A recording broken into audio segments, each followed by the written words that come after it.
Police व्यवस्था के बारे में बात करके मैं अपनी बात खत्म करता हूं। मेरे को वो लगता है कि पुलिस ऑफिसर होने के नाते पुलिस के बारे में बोलना बहुत जरूरी है मेरे लिए। पुलिस के बारे में हिंदुस्तान के अधिकांश लोगों के बीच में एक छवि बनी हुई है, वो ये कि पुलिस वाले करप्ट हैं, पुलिस वाले हर बात पे परेशान करते हैं, पुलिस वाले हर चीज में टांग अड़ाते हैं, और पुलिस वाले बेसिकली इस समाज में एक अलग टाइप का माहौल बनाकर जी रहे हैं। हमारे खिलाफ में मीडिया भी कभी कभी खड़ी होती है, हमारे खिलाफ में ह्यूमन राइट भी खड़ा होता है, हमारे खिलाफ में जुडिशरी भी खड़ी होती है, और कभी कभी जनता भी खड़ी होती है। तो कभी कभी मुझे लगता है कि हम आखिर किसके लिए काम कर रहे हैं पता ही नहीं चल रहा है हमको। कभी कभी हमको लगता है कि सच में हम कोई गलत काम तो नहीं कर रहे हैं, और बाद में मेरे बहुत गहराई सोचने के बाद लगता है कुछ तो हस्ती है कि हम मिट नहीं रहे हैं, कुछ तो हस्ती है हमारे अंदर जो जिसकी जरूरत इस देश को, समाज को है। तो मैं आपको थोड़ा सा समझाता हूं कि हमारी जरूरत क्या है और हमारे ऊपर जो आरोप हैं वो कितने सही हैं और कितने गलत हैं। पहली बात तो ये है कि हम जिस समाज से आ रहे हैं वही समाज से आप आ रहे हैं, अलग से नहीं है। तो हमारे अंदर भी ऐसे लोग जरूर होंगे हैं जो कि पैसे और लालचों के पीछे पड़े हुए हैं, जिस कारण से हम बदनाम हो रहे हैं। वो ऐसा कोई भी समाज मुझे बताओ जहां पर ऐसे लोग नहीं है, कोई भी समाज, डॉक्टर, इंजीनियर, जुडिशरी या किसान या कोई बताइए आप। अरे हम जिन लोगों के लिए लड़ रहे हैं, जिन लोगों के लिए ईमानदारी की बात कर रहे हैं, जिसको हम सामान्य जनता बोलते हैं, वो सामान्य जनता का भी तो हाल देखो। मुझे अभी तक कोई दूध वाला नहीं मिला जो पानी नहीं मिलाता वो दूध में, सामान्य जनता है, बरोबर। ट्रेन में 10 साल के बच्चे को 5 साल का बच्चा बताकर टिकट न लेने की परंपरा हिंदुस्तान की पहली परंपरा है। बाथरूम में हम मग नहीं रख पाते अपने हिंदुस्तान में, किसके? ट्रेन के बाथरूम से। तो जिन लोगों के लिए हम लड़ रहे हैं, जिनको हम सामान्य व्यक्ति बना रहे हैं, वहां भी बहुत सारी बेईमानी की प्रॉब्लम्स हैं। उसी दिन से शुरू हो जाती हैं जब आप पैदा होते हैं। तो जिस दिन आप पैदा होते हैं उसी दिन वो नर्स बोलती है लड़का हुआ है, दो 500 रुपए। उसी दिन से शुरू हो जाता है। हमारे नसों में अंदर इंजेक्शन के रूप में जो जा रहा है वो बेईमानी की कितनी सारी चीजें जा रही हैं, इसकी कोई हद नहीं।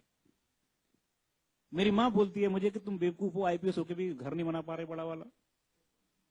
हमारे बगल का थानेदार ने इतना बड़ा कोठी बनवा लिया। तो हमारा सिस्टम बेसिकली इस तरह का है। अब उस सिस्टम से लड़ने के लिए जब हम बाहर निकलते हैं तो उसमें पुलिस वाले भी ऐसे हैं जिनके पास सत्ता है, जिनके पास में ताकत है। और इस देश का और संसार का, तुलसीदास ने बोला है कि भय बिन होए न प्रीति, बिना डर के कोई प्रीति नहीं होती, कोई प्रेम नहीं होता। तो उसमें कुछ परसेंटेज लोग हैं जिसको हम बोल सकते हैं 4%, मैक्सिमम 5%, जो बेईमान है, जिनका कोई दूसरा विकल्प नहीं है। उन लोगों ने हमको बर्बाद कर दिया है, पुलिस का नाम खराब कर दिया है। 11 साल पहले जब मैंने पुलिस ज्वाइन की थी तो मेरे खानदान में कोई पुलिस में नहीं था, तब मैं भी ऐसा ही सोचता था कि पुलिस हरामखोर है। लेकिन 11 साल काम करने के बाद आज मुझे ऐसा लगता है कि अगर दुनिया में काम करने के लिए, समाज के लिए कुछ काम करने के लिए कोई संस्था है, कोई जगह है, तो सिर्फ पुलिस है। हमारे पास रोता हुआ आदमी आता है, हमारे पास वो आदमी आता है जिसके साथ अन्याय हुआ है, लेकिन साथ में वो भी आता है जो शोषण करने वाला है। शोषक और शोषण दोनों आते। अब प्रॉब्लम समझिए हमारी, दोनों लोग आ गए, हमको ये तय करने में टाइम लगता है कौन सही है कौन गलत है, क्योंकि आपको 20-20 साल लग गए तय करने में कौन गलत है कौन सही है। आपका दोस्त अचानक से आपके खिलाफ में कुछ कर गया और आप बोलते अरे साला आस्तीन का सांप निकला, बरोबर है। आप 20 साल तक तय नहीं कर पाए कि सही है गलत है, हमको बोलते हो 5 मिनट में तय करो। कैसे करोगे? हम फाइलों से नहीं खेल रहे, हम आदमी से खेल रहे हैं।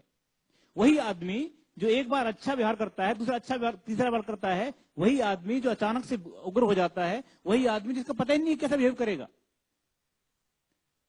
कभी कभी कोई पत्रकार अपना बड़ी अच्छी बात करता है, लगता है कितना सज्जन आदमी है, अचानक से वो एकदम किसी स्पॉट पे मिलता है, बोलता है साहब आंसर दिया तुम्हें, क्या देते नहीं आंसर, एकदम अलग हो जाता है वो। तो वो हम आदमियों से खेल रहे हैं, और आदमियों से खेलना इतना आसान नहीं है, आदमियों की इमोशंस अलग अलग है।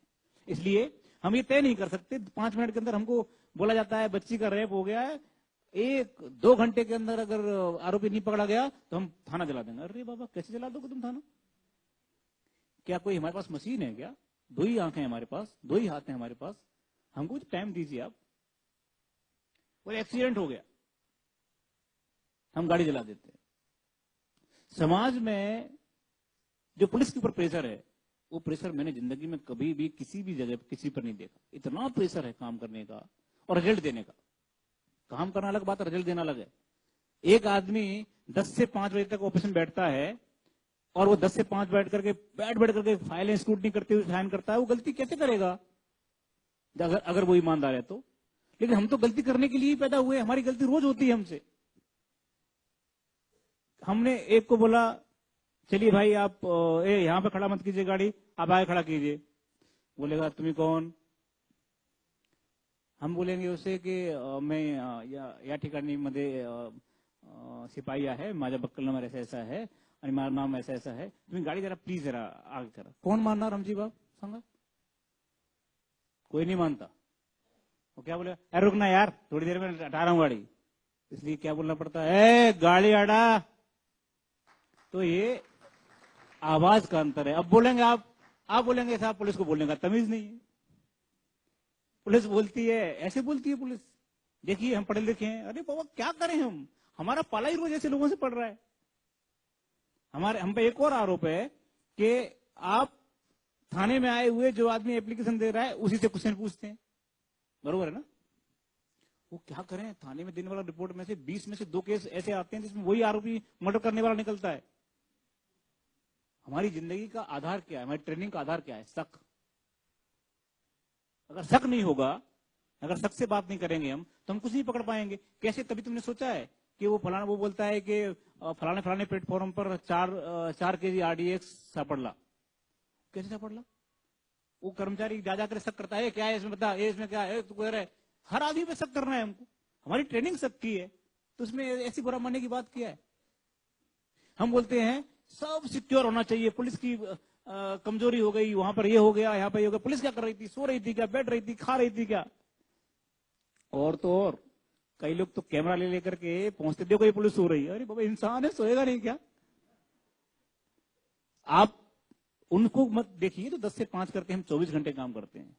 हमको भी जीने का अधिकार है। हमको पता ही नहीं है कि हम कब खाएंगे। तुम्हें पता है पुलिस वालों के जो पेट बड़े हुए हैं उसका कारण जानते हो? मैंने पूरा स्टडी किया, पूरा एकदम उसका स्टडी किया, काय का एकदम साइंटिफिक।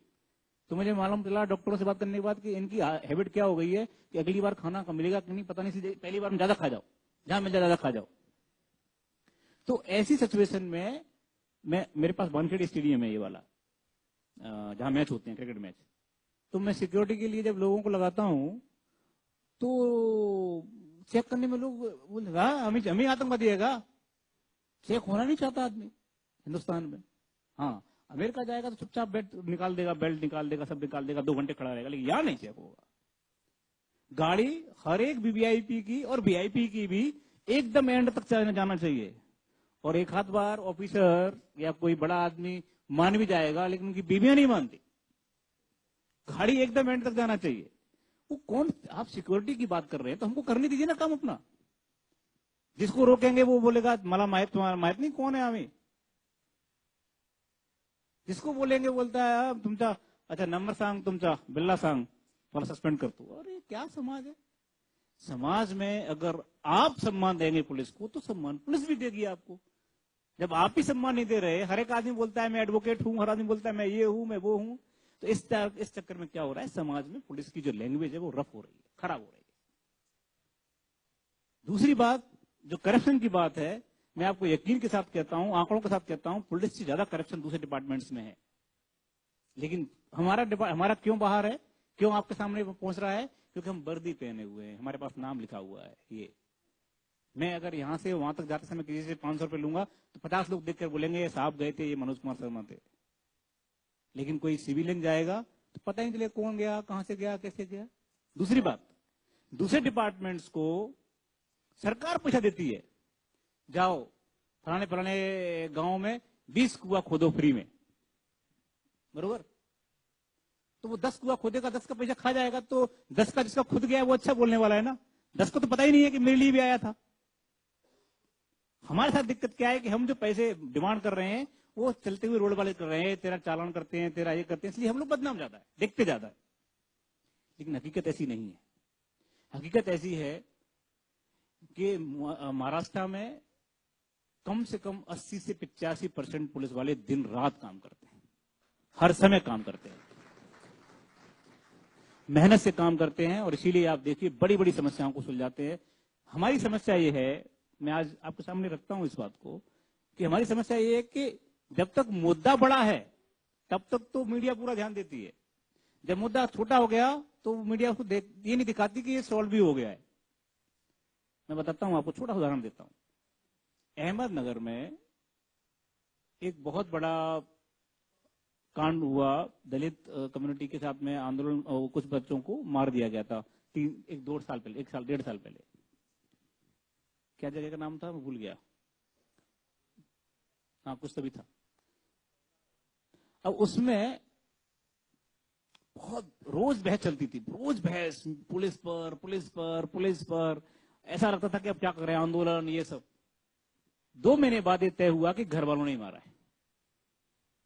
बरोबर है ना? अभी कुछ दिन पुरानी बहुत महाराष्ट्र में बहुत चला था रोज आंदोलन। उसके बाद मीडिया चुप हो गई, बोली नहीं, एक सेंटेंस नहीं बोली। क्या करें हम? अरे बाबा कुछ तो बोलो, 2 महीने तक हमारी जान खाई है, एक दिन तो बोलो कम से कम। तो द प्रॉब्लम क्या है कि हमारा समाज नकारात्मक चीजों को लेने के लिए तैयार है, टीआरपी नहीं बढ़ती, कुछ दिक्कतें हैं, और इसीलिए जो अभी हमारा देश इस जिस जगह खड़ा हुआ है वहां से अब देखो आगे बढ़ने का एकदम टेक ऑफ की पोजीशन में है। अब देखिए मीडिया सकारात्मक चीजों की तरफ जा रही है, अब जाना शुरू कर दिया लोगों ने। अब मेरे पास लोग आते हैं, सर कुछ पॉजिटिव स्टोरी दीजिए। इसका मतलब यह है कि हम धीरे धीरे बढ़ रहे हैं। जो संक्रमण काल था देश के निर्माण का, उस संक्रमण काल से थोड़े हम अब पॉजिटिव दिशा में जा रहे हैं, और मुझे ऐसा लगता है जो पॉजिटिव दिशा है उसमें पुलिस की जो भूमिका है वो भी डिफाइन हो रही है। हम भी न्यायालय के, मानवाधिकार के, इन सारे चीजों के बीच में अपने आप को ठीक करने की कोशिश कर रहे हैं। जो हमसे गलतियां हुई हैं, जो हमने अपने अधिकारों का दुरुपयोग किया है, उनको ठीक करने की कोशिश कर रहे हैं। और मुझे ऐसा लगता है कि आगे आने वाले समय में महाराष्ट्र पुलिस इस देश की सबसे बेहतरीन पुलिस के रूप में सामने उभर कर आने वाली है।